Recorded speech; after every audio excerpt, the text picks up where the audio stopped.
Piny owacho mar kaunti ma Migori geno miyo nyithindo maromo 155,127 chanjo mar tuo mar measles kaachiel kod mano mar rubella. Chanjo ma kamano ne ochakore chieng' Ngeso ka jonyuol ikwayo mondo oter nyithindgi e ute thieth mar yudo chanjo ma kamano. Kwayo ma kamano ne ochwal kod jatend migawo mar thieth e kaunti ma Migori, Kefas Nyamita, kaachiel kod director mar weche thieth e kaunti no, Mikai Pauline Amolo, e kinde yawo ayanga chanjo ma kamano e kar od thieth ma Mogori Kamasimo.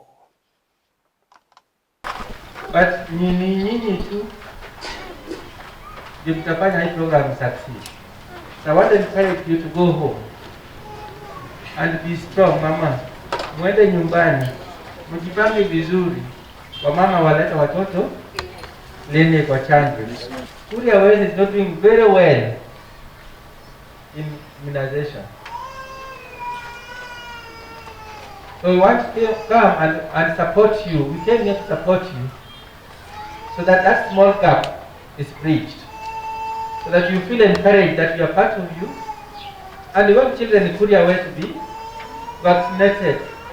You took on injectable vaccines too that are running concurrently, so they have the right information. Wapate measles chanjo, ile ingine si kwa sahi, hatusemi kwa sahi. So tutafuta na vijiji. I'm very happy to be here, and I really like the welcome to Migori County. And I know Kuria West has a very high population compared to the other sub-counties. So we will give them slightly a higher target, daktari, compared to the rest. So we are looking at a total of 25,000 children from this sub-county alone. We are 22 counties taking this activity of vaccination. And I believe that Migori, as I rate it, is a special county.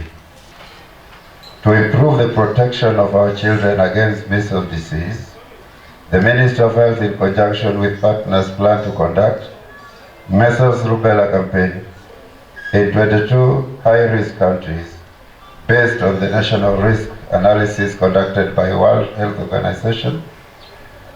The measles rubella vaccine will be administered to 155,927 children aged between 5 and 59 months from 26th tomorrow to 5th July in Migori County.